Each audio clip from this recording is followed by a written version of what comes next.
the golden swing set. The park shimmered in the fading light of the day, casting an almost magical glow over everything. Sunlight glinted off the golden swing set, making it look like a relic from a forgotten time. It was the playground's crown jewel, standing out amidst the rust and decay. Children, drawn to its allure, squealed with delight as they approached it, their eyes wide with wonder. They pumped their legs, reaching for the sky, their laughter filling the air.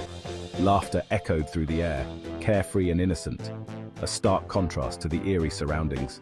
The park felt alive, a symphony of childhood joy and excitement, as if the swing set itself was a portal to happier times. Nothing could be more perfect, or so it seemed. Three friends, Maya, Alex, and Daniel, raced towards the swings, their hearts pounding with anticipation. They were inseparable, their laughter as bright as the summer sun, their bond unbreakable. Maya, the bravest of the trio, claimed the red swing, her favorite. Alex, cautious but kind, chose the blue one, always preferring its calm color. Daniel, the quiet observer, settled on the yellow, his thoughts always a mystery to his friends. Their laughter intertwined, a melody of friendship that seemed to defy the passage of time. The day stretched before them, full of promise and adventure, as if the swing set held the key to endless possibilities. Whispers on the wind. As the sun began its descent, casting long shadows across the playground, a shift occurred. The laughter faded, replaced by an unsettling stillness. The wind picked up, rustling through the leaves of the nearby trees.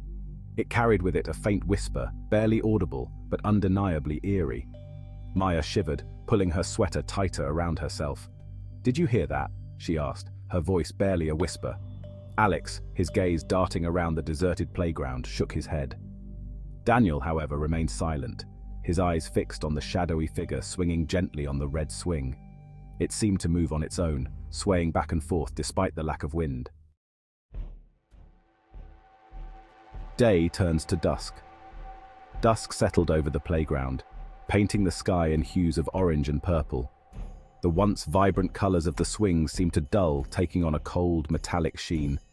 The shadows lengthened, stretching towards the children as if trying to grasp them in their embrace. A palpable chill filled the air, sending shivers down their spines. A sudden gust of wind howled through the playground, whipping the swing set chains against the metal frame. The sound was jarring, like a scream echoing in the twilight. Maya jumped, her heart pounding in her chest. "I want to go home," she whispered, her voice trembling. Alex and Daniel, equally unnerved, nodded in agreement. The red swing. As they turned to leave, a flash of red caught their eye.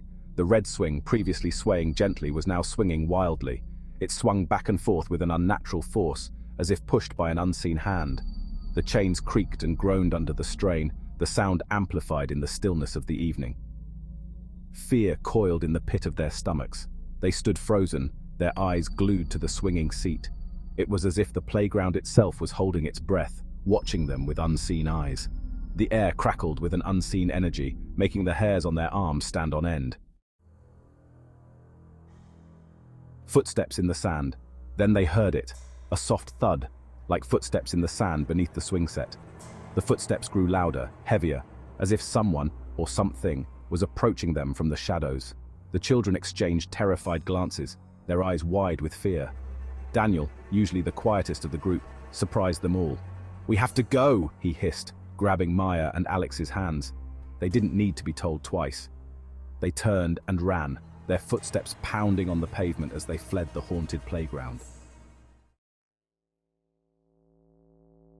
The ghostly laughter.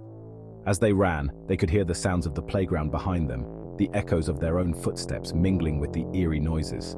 The creaking of the swings, the rustling of the leaves, and then, most terrifying of all, the sound of laughter.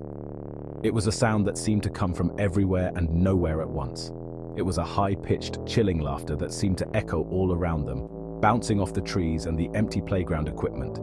It was as if the playground itself was mocking their fear, reveling in their terror. The laughter grew louder, more insistent, as if urging them to run faster. They didn't stop running until they reached the safety of Maya's front porch, their legs burning and their lungs gasping for air. Panting, They huddled together, their hearts still pounding in their chests. The fear was still fresh, their minds racing with what they had just experienced. When they finally caught their breath, they looked back at the playground, their eyes wide with a mix of fear and curiosity. It stood silent and dark at the end of the street, the swings hanging motionless in the night.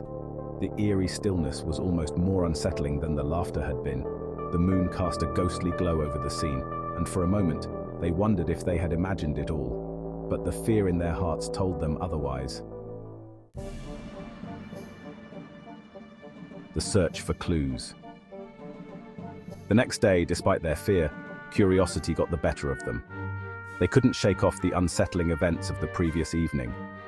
Determined to find a logical explanation for the strange happenings, they returned to the playground, armed with flashlights and magnifying glasses. They were on a mission to uncover the truth behind the haunted playground. They scoured every inch of the playground, searching for any sign, any clue that would explain what they had experienced. They examined the swing set, looking for hidden mechanisms that could explain the unnatural movement. They inspected the ground for footprints, hoping to find evidence of someone playing a prank. Their search led them to the old groundskeeper, a weathered man named Mr. Thompson, who had been tending to the park for as long as anyone could remember. He listened patiently to their story, a knowing look in his eyes. When they were finished, he let out a sigh and shook his head. That playground, it holds secrets better left buried. He went on to tell them about a tragic accident that had happened there many years ago. A young girl, full of life, had lost her life on that very swing set. Ever since then, it was said that her spirit, unable to find peace, haunted the playground, seeking solace in the laughter of children.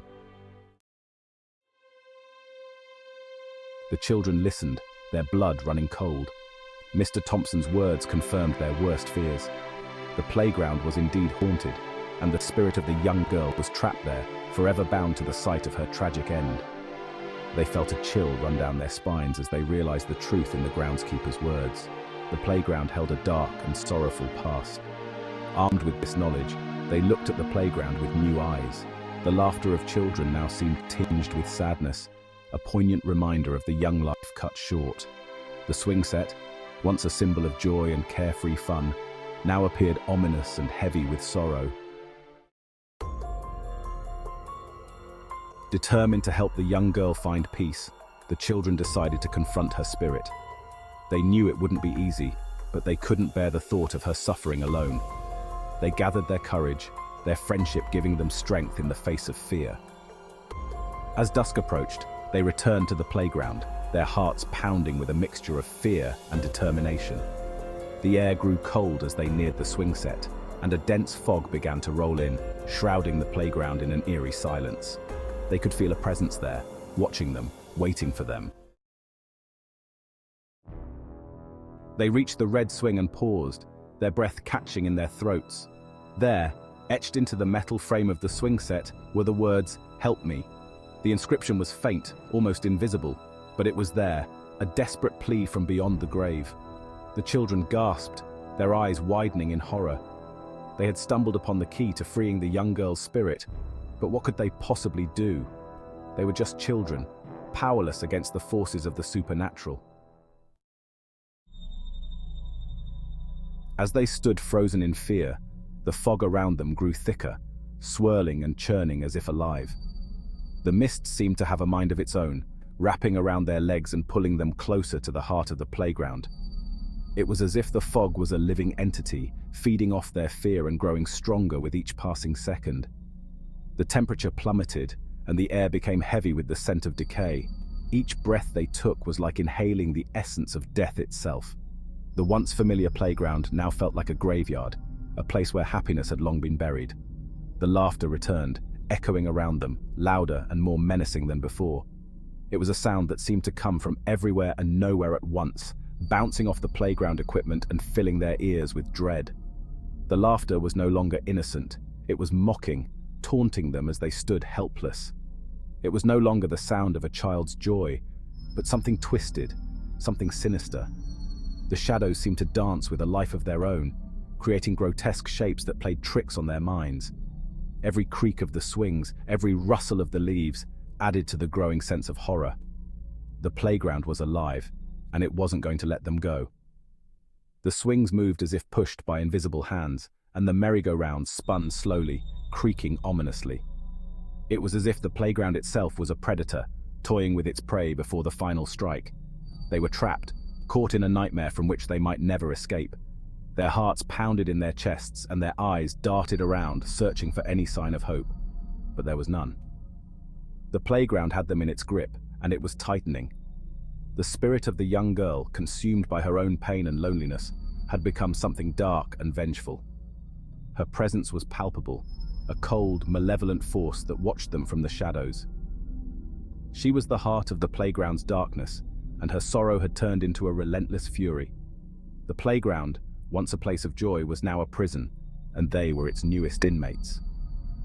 The echoes of past laughter and joy were now twisted into a symphony of despair. The children knew that escaping this place would be nearly impossible, for the playground had claimed them as its own.